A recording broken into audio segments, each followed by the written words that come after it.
Okay, I said that I was going to do better, so I'm doing better in this one. So, the Industrial Revolution is something that we are going to talk over or talk about for the next couple of weeks. So, this PowerPoint in particular, if you look at it, it's going to be featured in several different, same PowerPoint on different pages because it's all together in one nice little place, but I am not going to go over it all at once. I made that mistake one too many times already this year. So we're going to chunk this lecture out into bits and pieces. So in this video, what we are going to talk about is how the Industrial Revolution began, what it is, what caused it, so on and so forth. So we're also going to look at how did the Industrial Revolution have this far-reaching effect on the global economy, also on social relations, and also on the culture. So if you watch this video from the 2012 London Olympics, this is industrialization at its finest. So watch this video because we are going to talk about this and you are going to have to answer the questions here on your screen. It may not be a journal entry, but it is something spectacular to just stop and watch. So go watch this. So Mahatma Gandhi, we'll get it right one of these times, said that industrialization is, I'm afraid, going to be a curse for mankind. God forbid that India should ever take to industrialization after the manner of the West. The economic imperialism of a tiny island kingdom, England, today in 1928, keeping the world in chains. If an entire nation of 300 million took to similar economic exploitation, it would strip the world bare like locusts. Industrialization on a mass scale will necessarily lead to passive and active exploitation of the villagers. The machine produces too much, or much too fast. So, as we're going through this lecture, I want you to think about this quote from Gandhi, and I want you to think about whether or not you find it prophetic or not. And then, what did he mean the machine produces too fast? What is the connection between industrialization and imperialism? They do all kind of go together. Dun, dun, dun. So, let's get our hands dirty, shall we? We are going to look at how the environmental factors contributed to industrialization. We're going to look at a variety of reasons why industrialization or industrial production was able to grow: proximity to waterways, geographic location, urbanization, so on and so forth. We're going to also, over the course of this, look at the factory system and specialization in labor. Now, let's start way back when. Kind of industry is one of those things that we've kind of left to the wayside. We should know and understand the difference between a cottage industry and a factory system. A cottage industry is something that is pre 1750, and it usually took place in a cottage, in somebody's house, or in a back room in somebody's house, or a garage, or a building that was attached to a cottage. Whereas a factory system, now hold on before I go any further, a cottage system or cottage industry job is oftentimes much more labor intensive. It is one person doing this job. It is one person making this particular thing. So it was much more skilled, but it also meant that you were waiting a long time to get that particular thing. And then in comes the factory system. So this is post 1750, and everything is literally, maybe not that fast, that quickly, but that's what it felt like, at least. So it's talking about this, putting out system, not what you think it is. Stop it.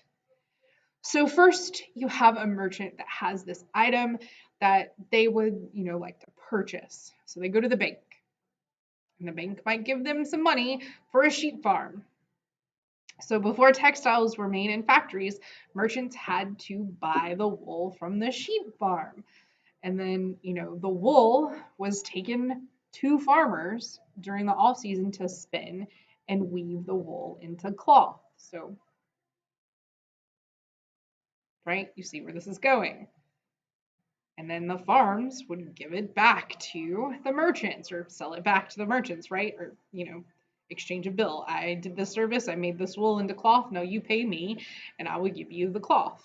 Well, then the cloth, the merchant sold the cloth to the town market. So there's this very relationship, right? System in place. So before the Industrial Revolutions, most Europeans worked and lived on small farming villages using very insufficient methods of farming. Excuse me. Farmers relied on medieval and inefficient three-field systems where they would plant one and lay the other. Plant two and lay one bare. Very few farmers experimented with new farming techniques. This was a problem. As a result, the food production kept the population of Europe, from growing rapidly. Fences were also used to protect large farm animals. This is called the enclosure movement, where if you could keep your animals in one area, then you can start to, see effects. Also, at this point in time, you started to see these other new technologies. So you had the enclosure movement. Then you also had scientific farming methods. You had crop rotation. This means that you can maximize your farmland and also increase production. So the way this wheel here works, you have the main manor. And one field is wheat, and one is barley, one is clover, and one is turnips. Now, the interesting and very nerdy thing that I learned in 4-H way back in the day, and hopefully y'all will, might learn in biology, is that each of these plants takes a different mineral out of the soil, but not the same mineral here.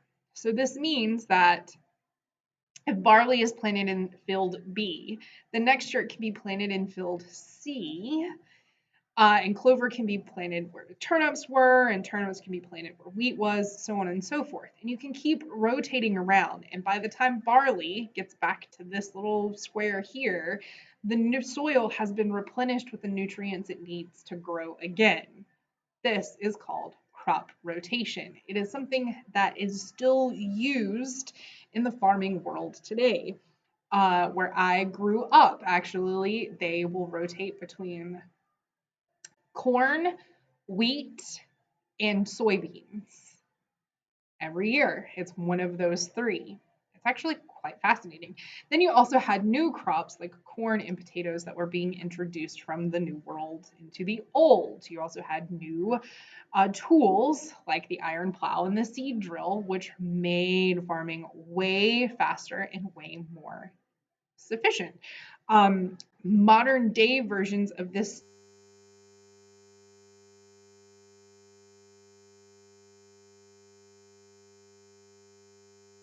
seed drill that you're seeing here that, digs these little ditches and plants as it goes and waters as well.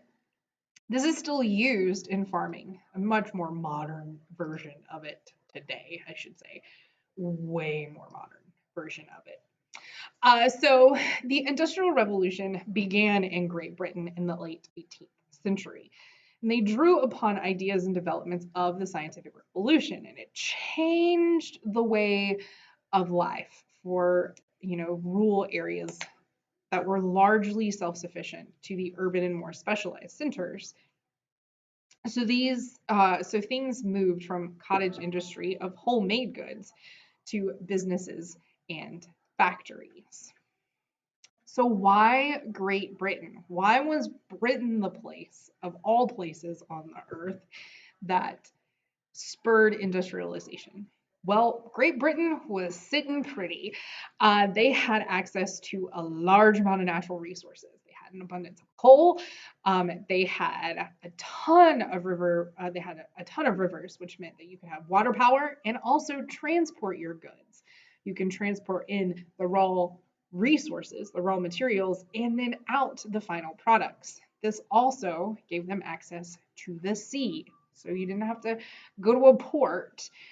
Like, you didn't have to go to Bristol to be able to port to Manchester, or you didn't have to go to Liverpool to import to Manchester, right? This was perfect. They also had a large number of skilled and educated workforce. And as a result, the population exploded. Once food production started producing more than people could consume, that's when you started to see the population go up, because there is a cyclical relationship between the amount of food you have and the population you have. The more food equals more population. It's just the way it goes. And because you have more population, it means that you need more stuff. Welcome to supply and demand. They also had a booming economy.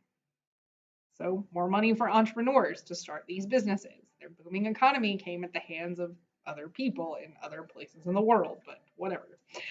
They also had a very stable government. So in England, there hadn't been too much civil unrest in England. Now, outside of England, yes, but in England, there hadn't been too much civil unrest. So they had a somewhat stable government which supported economic growth. They had the Royal Navy, which protected shipments and the seas. British political life encouraged commercialization and economic innovation. They wanted Britain to grow and become the face of the world. So Britain's relatively fluid society allowed for social adjustments and movement without, widespread revolution, as we've seen, as we've discussed. So the industrialization, or the industrial revolution, was made possible by the changes in farming techniques. They started using fertilizer. They started doing selective breeding, crop rotation, so on and so forth. You also have the cotton gin and the seed drill, which we have talked about. The cotton gin you have talked about forever and a day, so I'm not going to go into it too much. These changes kept food prices low and freed up labor from the countryside. That meant that more workers were moving to the city to work in these factories. So combined small fields into larger ones to create larger enclosures. You see kind of the domino effect that's happening here.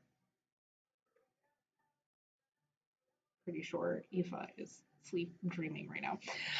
The agricultural revolution of the 18th century led to an increase in population. Well, we've already kind of talked about this. Surplus of food meant that there was a reduced risk of famine. People had better diets, which meant they were healthier people, which meant that the population could live longer and grow. There was also improved hygiene and sanitation and improved medical care. So just in 100 years, Great Britain's population went from 5 million to 9 million. That's a pretty significant increase.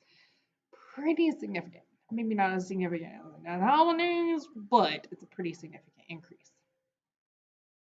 So these are some population numbers from the 1801 to 1891, and you can see the significance in population growth. All right, so let's